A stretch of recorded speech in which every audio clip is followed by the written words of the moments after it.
Good afternoon class. तो आज का टॉपिक है gastro intestinal disorders in child. ठीक है, जिसको हम बोलते हैं बच्चों पाचन तंत्र, ये रोग भी बोलते हैं बच्चों में होने वाले। ठीक है, तो आज उन्हीं के बारे में देखेंगे। उससे पहले हम हमारे डाइजेस्टिव सिस्टम की एनाटॉमी देख लेते हैं। ठीक है, तो जो पूरी ह्यूमन बॉडी में जो ऑर्गन्स होते हैं डाइजेस्टिव की, वो कहाँ से स्टार्ट होता है?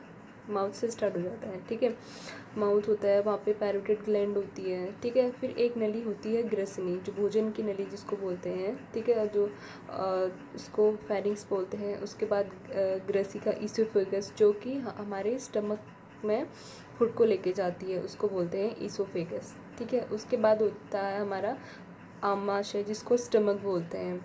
उसके बाद स्टमक के बाद फिर हमारी स्टमक के लास्ट वाले पार्ट से हमारी छोटी आंत शुरू हो जाती है। देन उसके बाद फिर लार्ज इंटेस्टाइन होती है। देन उसके बाद फिर नीचे रेक्टम और एनस। ठीक है, तो स्टमक के पास में ही यकृत होता है, जिसको लीवर बोलते हैं। ठीक है, फिर लीवर के पीछे साइड में गॉल ब्लैडर होता है, जिसको पित्ताशय बोलते हैं। ठीक है, फिर इंटेस्टाइन के जो हमारी लार्ज इंटेस्टाइन होती है में एक अवशेषी अंग होता है, जिसको अपेंडिक्स बोलते हैं। ठीक है, तो ये कॉमन पार्ट्स हैं हमारे डाइजेस्टिव सिस्टम के, ऑर्गन्स हैं। ठीक है, क्या क्या है? माउथ से स्टार्ट होता है, माउथ, फेरिंग्स, फिर ईसोफेगस या जिसको ग्रसिका बोलते हैं, फिर आमाशय होता है। आमाशय के बाद फिर अग्नाशय होता है, जिसको पैनक्रियास बोलते हैं। यहाँ से हार्मोन्स निकलते हैं। ठीक है, जो फूड को डाइजेस्ट करते हैं। फिर पित्ताशय है, यकृत है, छोटी आंत, बड़ी आंत, फिर लास्ट एनस और रेक्टम, जिसको मलद्वार भी बोलते हैं। तो बच्चों में जो डाइजेस्टिव सिस्टम के जो कॉमन डिफेक्ट हैं, वो जो रोग हैं, वो फर्स्ट है स्ट्रक्चरल डिफेक्ट इन चाइल्ड। ठीक है, अगर डाइजेस्टिव सिस्टम के से रिलेटेड किसी कोई जो भाग है, अगर वो अच्छी तरीके से ना बना हो, ठीक है, या फिर उसमें डिफेक्ट हो, तो कौन कौन से रोग हैं जिसे उसको हम देखेंगे। और उसके बाद कि डाइजेस्टिव सिस्टम में अगर मोटिलिटी ना हो, ठीक है, गतिशीलता ना हो, तो उसकी वजह से क्या क्या रोग हो जाते हैं बच्चों में। और उसके बाद फिर हम देखेंगे कि जो पैरासिटिक इन्फेक्शन होते हैं बच्चों में, वो कौन कौन से हैं। ठीक है, तो सबसे पहला है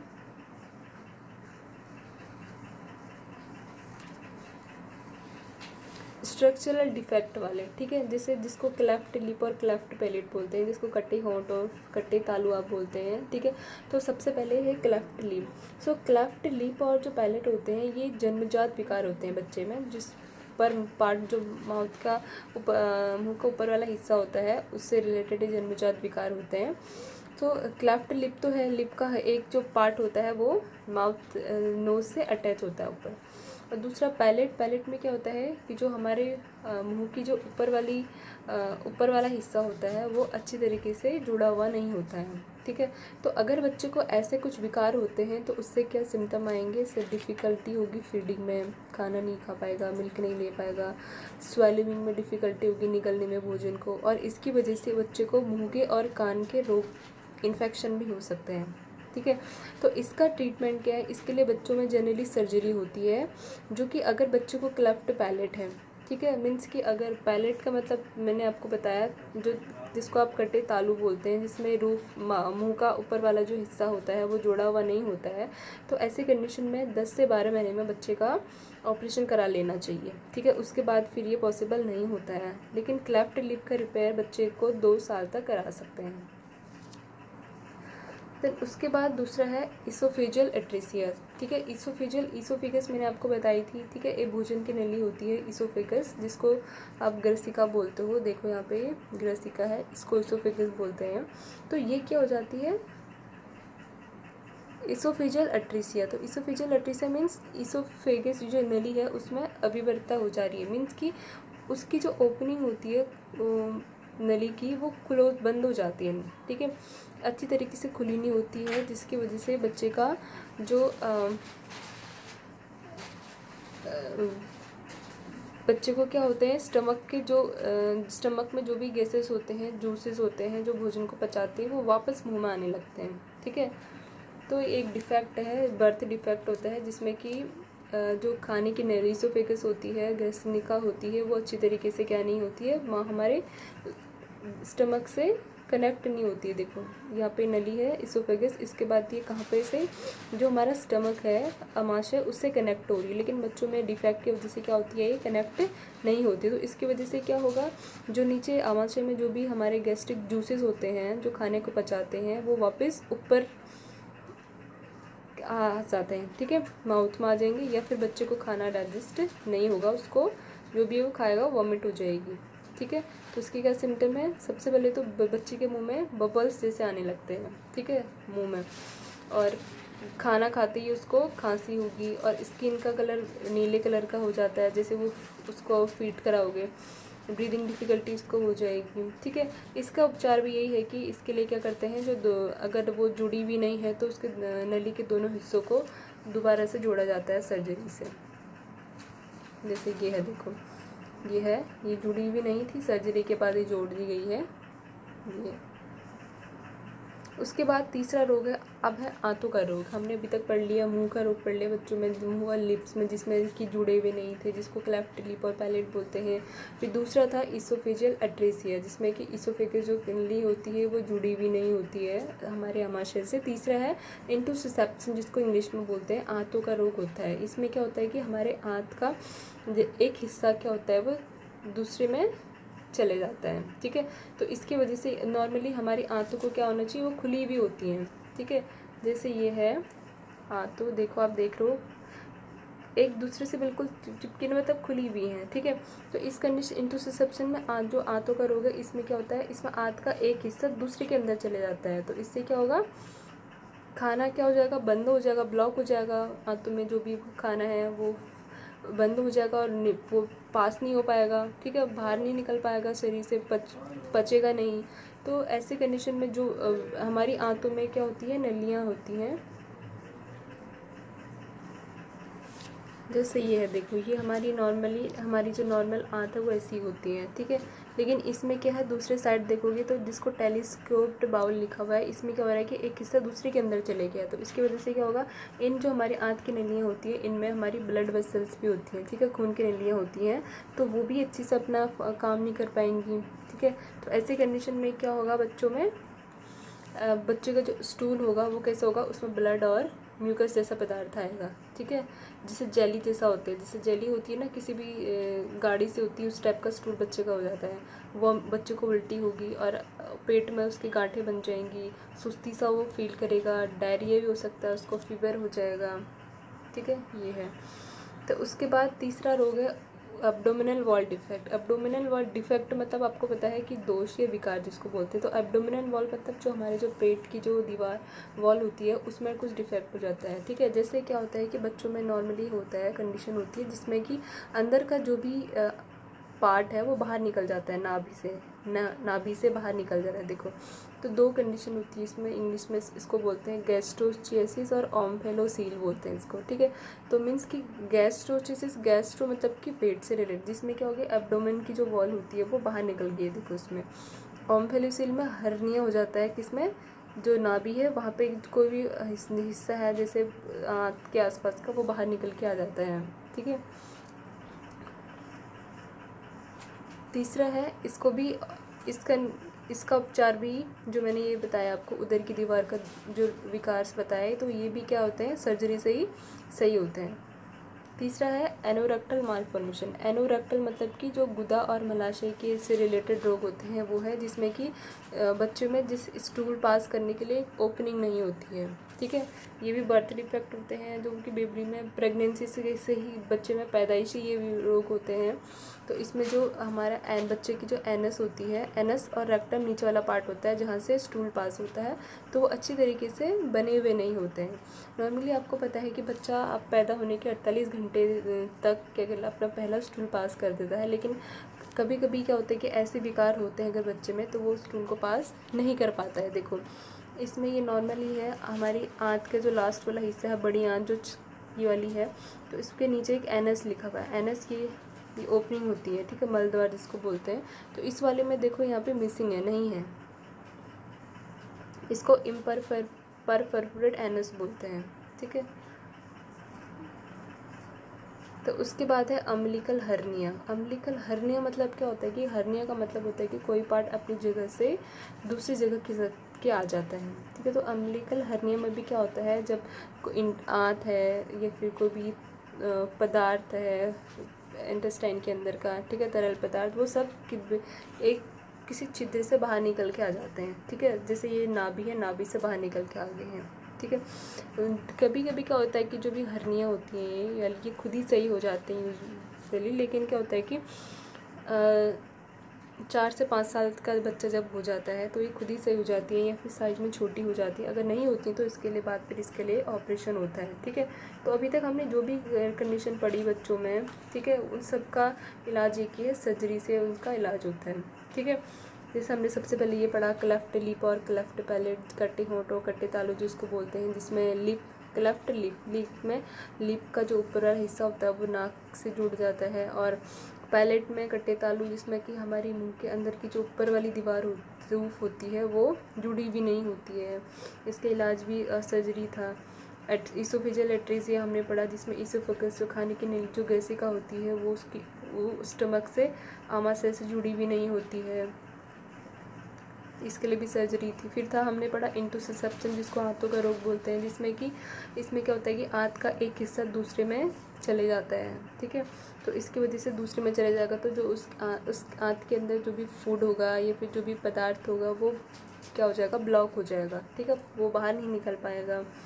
और उसके बाद इसका भी सर्जरी से ऑपरेशन इलाज होता है। फिर हमने पढ़ा एब्डोमिनल वॉल के विकार पढ़े, जिसमें कि कोई भी पेट का कोई भी हिस्सा जो भी अंग होता है वो बाहर निकल के आ जाता है नाभि से, ऐसे। उसके बाद हमने पढ़ा गुदा और मलाशय की विकार हमने पढ़े, जिसमें क्या होता है कि कोई भी एक जिसमें कि बच्चे में एनएस की ओपनिंग नहीं होती है नीचे, ठीक है, मलाशय की ओपनिंग नहीं होती है नीचे से। उसके बाद हमने फिर पढ़ा अम्बिलिकल हर्निया। हर्निया में भी यही होता है जैसे हमने पहले पढ़ा था पीछे। फिर उसके बाद है अब इन्फेक्शन, जैसे वॉमिटिंग और डायरिया बच्चों में कॉमन इन्फेक्शन होता है, ठीक है। तो वॉमिटिंग में आपको पता है कि मतलब कोई भी चीज़ फोर्सफुली बाहर निकल के आ रही है स्टमक के अंदर जो भी चीज़ें, ठीक है। और डायरिया में मतलब कि जब बच्चा 3 या 3 से ज़्यादा बार एक स्टूल पास कर रहा है तो उसको डायरिया बोलते हैं, ठीक है। तो इसका कारण एक ही होता है कि बच्चे में वायरस का इन्फेक्शन हो जाना, ठीक है। वायरस का इन्फेक्शन होता है, जो रोटा वायरस एक कॉमन इन्फेक्शन होता है बच्चों में, जिसकी वजह से बच्चे को वॉमिटिंग होती है। वॉमिटिंग के साथ साथ फिर उसको लूज स्टूल्स होते हैं। तो अब इसको हम बच्चे में वॉमिटिंग है, डायरिया है, उसको हम 3 तरीके से बोलते हैं, या तो माइल्ड है या मॉडरेट है या सीवियर। 3 भागों में उसको डिवाइड किया है। माइल्ड मतलब कि हल्का, अगर बच्चे को 1 या 2 बार पूरे दिन में 1 या 2 बार वॉमिटिंग हो रही है तो उसको माइल्ड बोलते हैं, ठीक है। अगर 3 से 7 बार उसको हो रही है एक दिन में तो उसको मॉडरेट मतलब कि मध्यम है। अब 3, 7 या 10, 8 से ज़्यादा बार उसने एक दिन में वॉमिटिंग कर ली है तो वो सीवियर होती है, मतलब कि बच्चे की स्थिति सही नहीं है। अब ऐसे ही डायरिया का भी है, हम बच्चे को डायरिया ऐसे ही नहीं कर सकते। अगर वो 3 से 5 बार वाटरी स्टूल पास कर रहा है एक दिन में तो उसको माइल्ड बोलते हैं। अगर 6 से 10 बार पास कर रहा है तो उसको मॉडरेट बोलते हैं। अगर 10 से ज़्यादा बार कर रहा है तो उसको सीवियर बोलते हैं। अब इसके बाद बच्चे में डिहाइड्रेशन मतलब कि उसके बॉडी का सारा पानी बाहर निकल आना। तो उसकी पता कैसे चलेगा बच्चे में, बच्चे को अगर उल्टी हो रही है या डायरिया हो रहा है, दोनों ही कंडीशन में क्या हो जाएगा, बच्चे को डिहाइड्रेशन हो जाता है।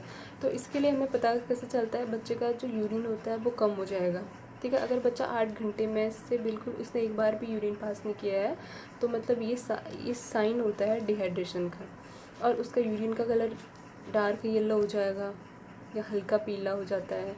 उसकी जो टंग होगी और माउथ होगी वो ड्राई हो जाते हैं, आंखें उसकी ड्राई हो जाती हैं। और बेबी में आपको पता है कि फंटनलीज होती हैं, जिसको धसा हुआ हिस्सा होता है ये हमारे उसके बच्चे के स्कल में, ठीक है, एंड आगे की तरफ और पीछे की तरफ ये सॉफ्ट स्पॉट्स होते हैं, ठीक है। तो ये क्या होता है कि ये बिल्कुल धसी हुई हो जाती हैं, ठीक है। नॉर्मली ये एंटीरियर जो आगे की तरफ है पीछे की तरफ वाली ये हड्डी के ये जो स्पॉट्स होते हैं फंटनलीज जिसको बोलते हैं, ये बंद होती हैं 18 महीने में या फिर 3 महीने में बंद हो जाती हैं। तो ये क्या होती हैं, बिल्कुल धस जाती हैं अंदर को। ये भी एक साइन होता है डिहाइड्रेशन का। और अगर आप बच्चे के ब्लड रिफिल को चेक करोगे हाथों में, नाखून में अगर प्रेस करके, तो अगर वो 2 सेकंड से ज़्यादा नहीं रह पा रहे हैं, ठीक है, जिसमें हम बच्चे की उंगलियों में, ये नाखूनों में चेक करते हैं कि ब्लड फिर से कितनी जल्दी भर रहा है, ठीक है। तो खून के लिए हम चेक करते हैं ये बच्चों में, तो अगर वो 2 सेकंड से ज़्यादा तक भी नहीं रह पा रहा है तो मतलब कि बच्चे में स्लो है। और अगर बच्चे को बहुत ज़्यादा डिहाइड्रेशन है तो वो इतना वीक हो जाता है कि वो बैठ भी नहीं पाता है, और फीवर होता है साथ में बच्चे को। तो ये सारे साइन हैं डिहाइड्रेशन के। अब इसके बाद कैसे मैनेज करना है, ठीक है। तो बच्चों में डिहाइड्रेशन, डायरिया और वॉमिटिंग को मैनेज करने के लिए पहले उन्हें फ्लूइड्स देना चाहिए। अब फ्लूइड्स बच्चों में ना ही ज़्यादा देना चाहिए ना ही अधिक देना चाहिए, ठीक है। न्यूट्रिशन सपोर्ट उसको देना है। एंटीबायोटिक नहीं देने हैं बच्चों को अपनी मर्ज़ी से, क्योंकि ये एक वायरस की वजह से इन्फेक्शन हो रहा है, और तो एंटीबायोटिक इसमें असर नहीं करती है। कोई भी एंटी डायरिया की मेडिसिन नहीं देनी है बच्चे को। WHO के अकॉर्डिंग वोमिट डायरिया को मैनेज करने के लिए ORS का एक घोल होता है, ठीक है, जिसमें सही तरीके से सारे इलेक्ट्रोलाइट्स होते हैं, ठीक है। अब उसके साथ ही हमें बच्चे मदर को एजुकेट करना है, उसकी ब्रेस्ट फीड कंटिन्यू करना है। फार्मूला फीड अगर बच्चों को चल रहा है तो वो कंटिन्यू करें, और लैक्टोज वाला मिल्क जो है उसको भी अवॉइड करना है। कोई भी ऐसी चीज़ें नहीं देनी है बच्चों को जिसमें शुगर, आर्टिफिशियल चीज़ें जैसे शुगर होती है, जूस होते हैं, फ्रूट ड्रिंक्स होते हैं, फ्रूट जूसेस होते हैं, कोल्ड ड्रिंक्स होती हैं, ये चीज़ें नहीं देनी है बच्चे को, ठीक है। अब एक और चीज़, एक और डिफेक्ट है बच्चे में आंत का ही, हिस्प्रंग डिसीज जिसको बोलते हैं, ठीक है। इसमें क्या होता है कि बच्चे की जो बावल होती है, जो आंती होती है, आंतों में जो नर्व सेल्स होती हैं वो नहीं होती हैं, ठीक है। तो मेनली ये लार्ज, जो हमारे बच्चे की बड़ी आंत होती है, बड़ी आंत का रोग होता है। तो ऐसे कंडीशन में क्या होता है कि अगर देखो, अगर ये देखो आंत के बीच में देखो ये नर्व्स नहीं होती हैं, इससे क्या होगा कि ये नॉर्मली है ऐसा नर्व्स होती हैं बीच बीच में, और इसमें नहीं है, तो इसके अंदर जो भी चीज़ जो भी वेस्ट है, ठीक है, फूड है, वो सब क्या हो गया, एक जगह पे ही रह गया, इकट्ठा हो गया, और इसकी वजह से आंतें फूल गई हैं।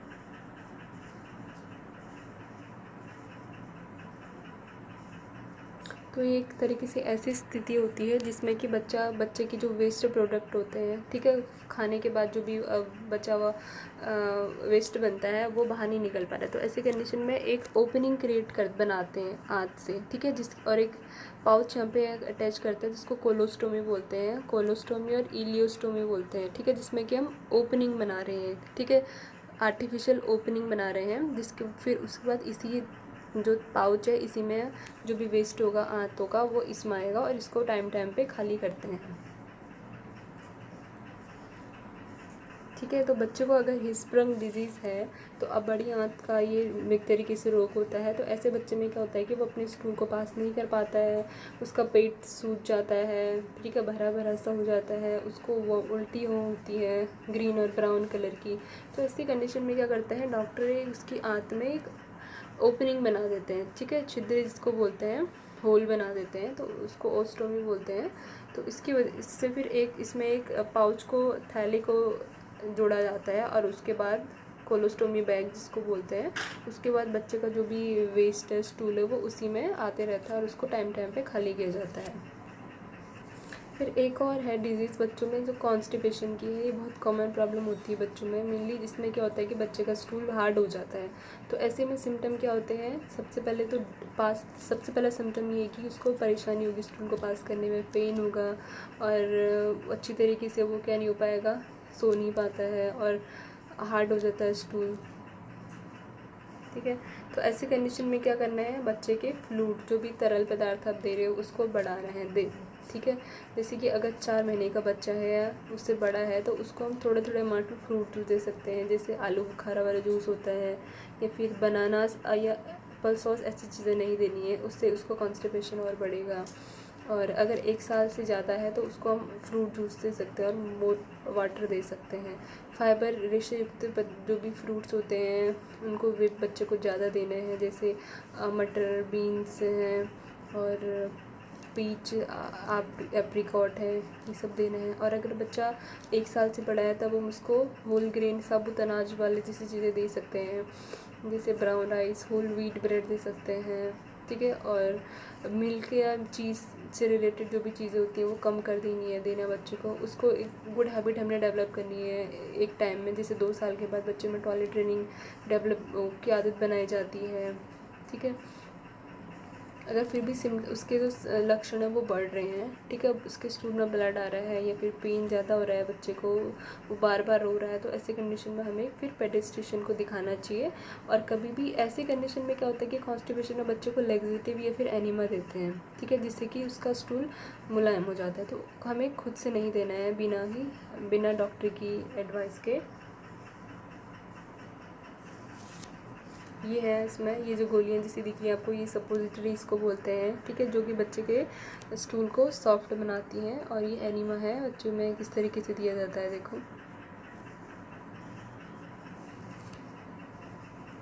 उसके बाद मैंने आपको बताया था लास्ट रोग है बच्चों में इन पैरासाइट वाली, जैसे कि बच्चों को नॉर्मली हम बोलते हैं बच्चों के पेट में कीड़े हो जाने जिसको बोलते हैं, तो वो पैरासाइट्स की वजह से होते हैं। मतलब कि हमारे आंत के ही पैरासाइट्स होते हैं, परजीवी होते हैं, जो कि नॉर्मली वहाँ पे रहते हैं और फिर अंडे देते हैं, ठीक है। तो ये एक तरीके से ये कैसे फैलते हैं, पानी से फैल जाते हैं। अगर बच्चे ने दूषित पानी पिया हो या फिर दूषित खाना खाया हो तो इस वजह से ये बच्चे के पेट में आ सकते हैं, आंतों में। तो इसके सिम्टम होते हैं कि पहले इस बच्चे को अगर ऐसा है तो ये 2 तरीके के परजीवी होते हैं, जिसको जियार्डिया बोलते हैं और पिनवर्म बोलते हैं, ठीक है। इसमें बच्चे का डायरिया होता है, स्टूल चिकना जैसा स्टूल होता है, ग्रीसी, थकान उसको होती है, पेट में क्रैम्प उसको आते हैं, सूजन हो जाती है पेट में, जी मचलाता है बच्चे का, और वजन में कमी होने लगती है, ठीक है। तो ऐसे अगर बच्चे को पिनवर्म है बच्चे के पेट में, तो नॉर्मली ये क्या करते हैं, ये वहाँ पे अपने अंडे देते हैं और उसके बाद फिर बच्चे का जो मल द्वार होता है वहाँ पे ये अंडे बच्चे को ईचिंग खुजली सी करते हैं। तो ऐसे कंडीशन में क्या होता है कि बच्चे को क्या करना है, नॉर्मली डॉक्टर क्या करते हैं, दवाई देते हैं, एल्बेंडाजोल देते हैं। तो ये जो कि शुरुआत में एक सिरप दिया जाता है इसका, या फिर गोली दी जाती है। अगर बच्चा बड़ा है 2 साल से ज़्यादा है तो उसको घोल के दवाई दी जाती है, नहीं तो उसका सिरप आता है। तो पहले एक थोड़ी कम डोज दी जाती है, उसके बाद दूसरे हफ्ते से इसको थोड़ा सा बढ़ाया जाता है। तो ऐसी कंडीशन में बच्चे को क्या करना है, सफाई का ध्यान देना है। और अगर घर में किसी फैमिली मेम्बर को है तो उसके बाद सबको ही एक तरीके से ये दवाई दी जाती है, ठीक है। और इसको एक तरीके से ठीक करने के लिए एक दवाई है एल्बेंडाजोल, जो बच्चों को दी जाती है। और सफाई का ध्यान रखना है और हाथ धोने हैं, ठीक है। तो इस तरीके से क्या कर सकते हैं, ये जो परजीवी होते हैं वो पेट में जाने से रुक सकते हैं बच्चे में। तो कॉमन बच्चों में जो हमने इसमें डिसऑर्डर पढ़े आज, वो थे क्लेफ्ट लिप और पैलेट, जिसको कटे ऑटो कटे तालु बोलते हैं। ये तो जन्मजात विकार होते हैं। और इसोफेजियल एट्रेसिया हमने पढ़ा, जिसमें जो ग्रेसिका होती है, खाने की नली होती है, उसमें विकार हो जाता है, वो ओपनिंग नहीं होती है उसमें, जिससे जुड़ी होती है वो हमारे आमाशय से।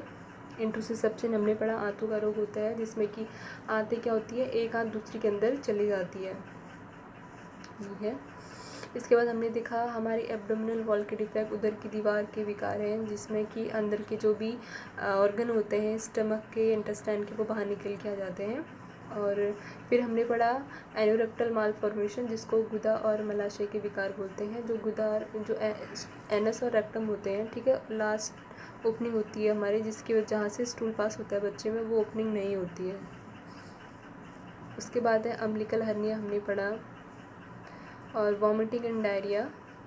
फिर उसके बाद हिस्प्रिंग डिजीज़ थी, जिसमें कि बड़ी आंत में क्या होता है, जो नर्व सेल्स होती हैं वो नहीं होती हैं, जिसकी वजह से वो अंदर के जो वेस्ट पदार्थ होते हैं वो अंदर ही रह जाते हैं, बाहर नहीं निकल पाते हैं। ऐसे में बच्चे में एक ओपनिंग क्रिएट की जाती है, जिसको कोलोस्टोमी बोलते हैं। उसके बाद कॉन्स्टिपेशन हमने पढ़ा, उसका मैनेजमेंट। और फिर पैरासाइट डिसऑर्डर्स हमने पढ़े बच्चों में, ठीक है। Thank you. तो आपने एक असाइनमेंट बनाना है इसमें कि आप बच्चे में डायरिया और वॉमिटिंग और डायरिया का मैनेजमेंट कैसे किया जाता है।